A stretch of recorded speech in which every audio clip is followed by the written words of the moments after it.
Hi everyone, my name is Mr. Lichtenberger and I'll be your teacher for this virtual Algebra 2 course. And the purpose of this video is twofold. From a mathematical standpoint, I want to introduce to you the main topic of this Unit 1, and that is sequences. And from a housekeeping standpoint, I want to take you through what a typical lesson is going to be like, just so you get an idea of how the course is going to be run. So as you can see on my screen here, I have the PowerPoint up for Unit 1, Lesson 1. There'll be a PowerPoint for every lesson posted on the website. And the first thing you'll do when you want to start a lesson is to first copy down the lesson notes, and those will be on slide 2. And the lesson notes will kind of take you through the material for that particular lesson.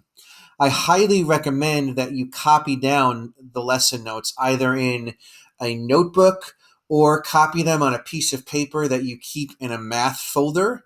And the reason is, for one, it will help you understand the material better.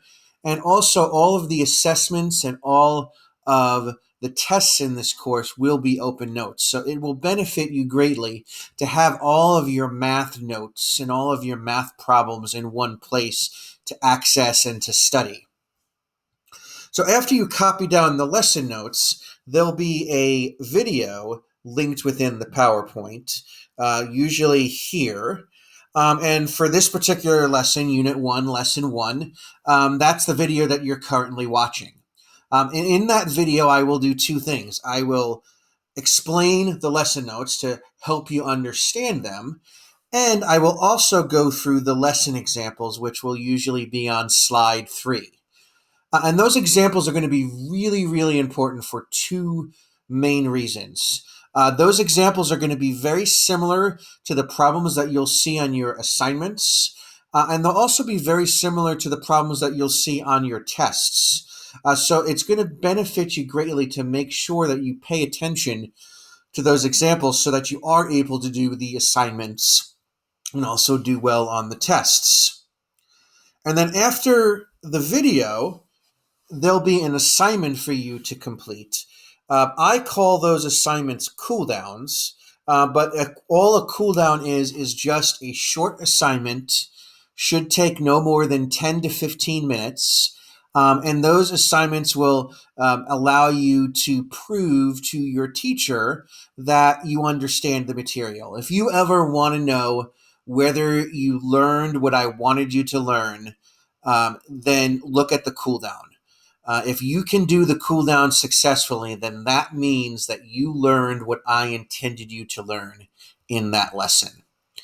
So to recap, you have lesson notes, then there'll be a video for you to watch, and then there'll be a cool down or an assignment for you to complete. And that will be kind of the general routine for each lesson. So with that in mind, let's get right into Unit 1, Lesson 1. As I said earlier, the purpose of this lesson is to introduce to you the main topic for Unit 1, and that is sequences.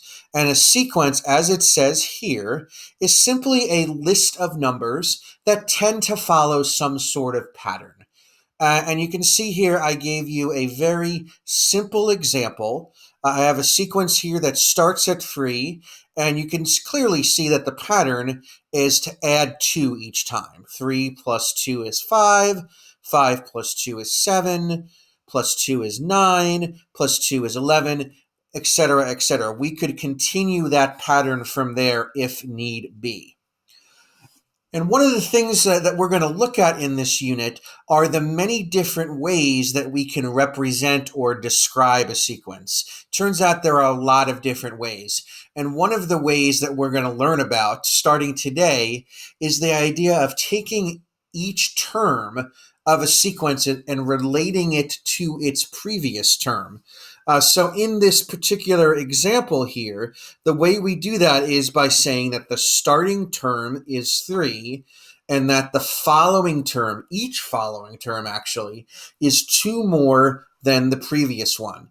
That describes the sequence by, one, telling you where the starting number is and then telling you how to get each term from there. The following term is 2 more than the previous one. And that clearly describes that sequence up here. The last thing I want to kind of address in the lesson notes is how we number our terms. You'll notice I refer to the starting term, the first term, as term 0.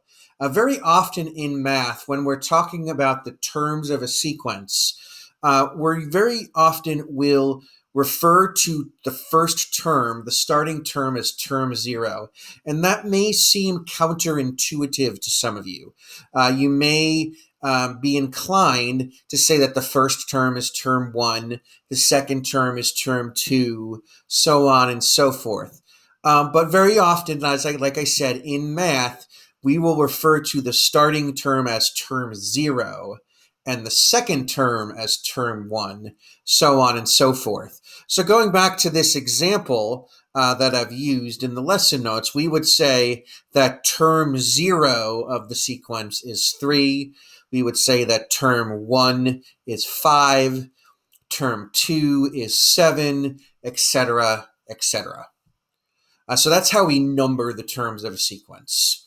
Let's go ahead now and let's take a look at our examples.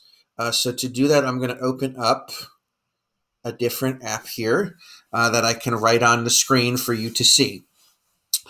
So let's take a look at example 1. So here is a rule to make a list of numbers. Each number is the sum of the previous 2. Start with the numbers 0 and 1, then follow the rule to build the sequence of 10 numbers. So the rule again is that each number is the sum of the previous 2. Sum, in case you didn't know, means add. We use sum for adding, difference for subtract, so on and so forth.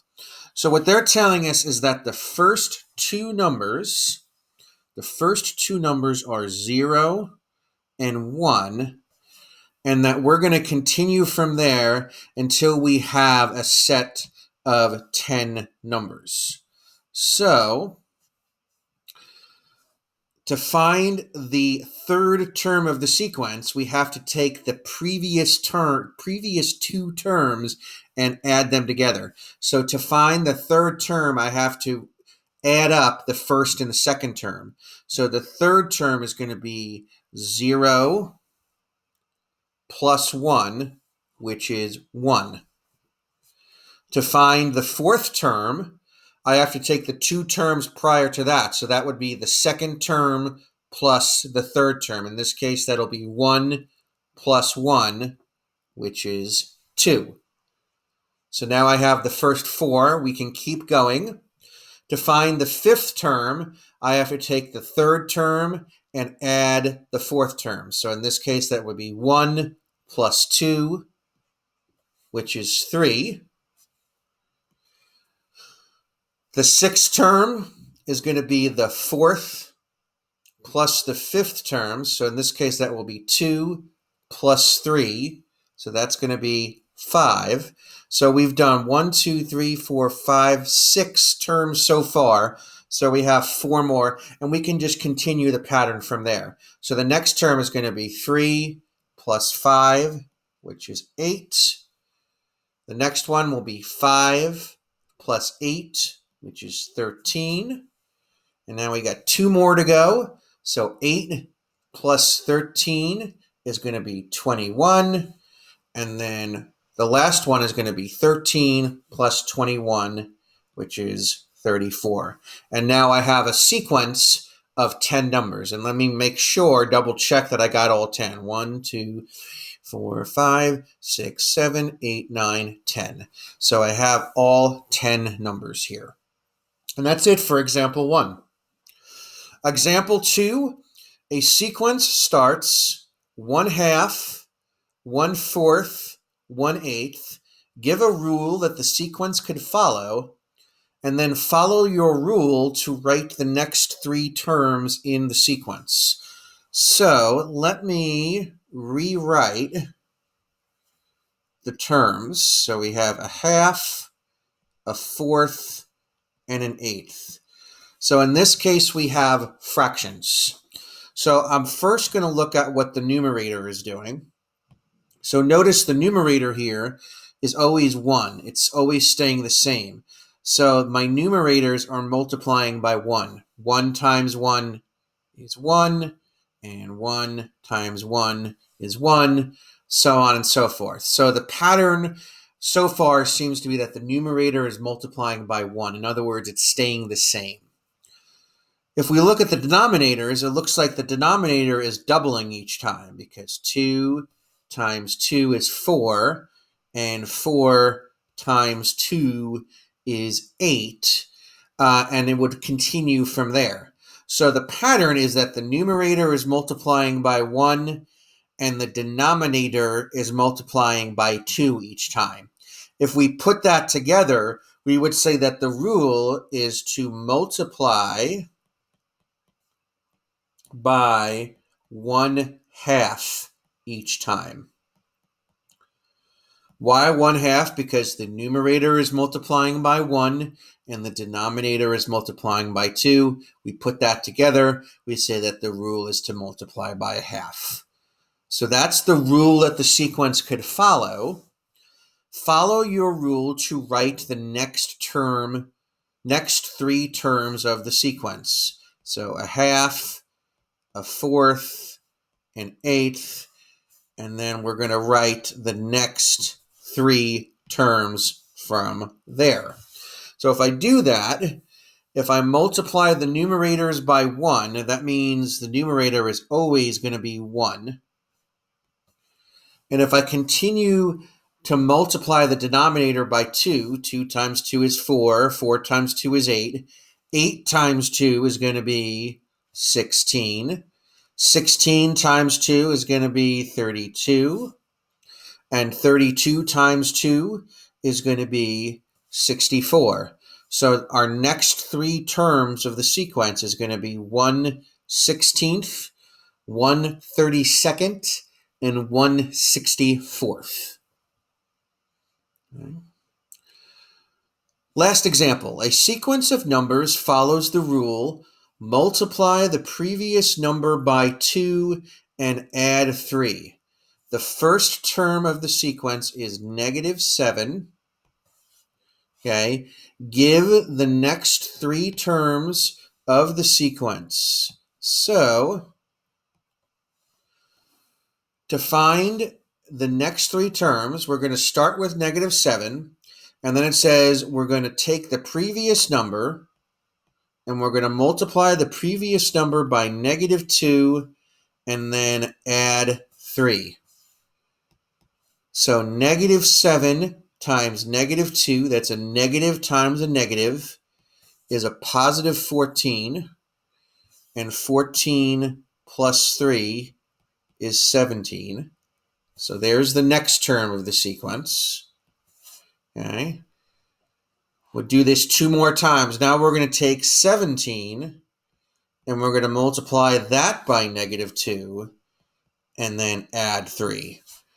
So 17 times -2 is going to be a -34. -34 plus 3 is going to be a -31. All right, so that is the next term. And we have to do one more. So to find the last one, I'm going to take -31, and I'm going to multiply that by -2, and then I'm going to add 3. So -31 times -2, that's a negative times a negative, which is a positive. That's going to be a 62 plus 3, which is 65. Just had enough room on the screen there. So to answer the question, what are the next 3 terms of the sequence? 17, -31, and positive 65. 17, -31, and positive 65. And that is the end of Unit 1, Lesson 1.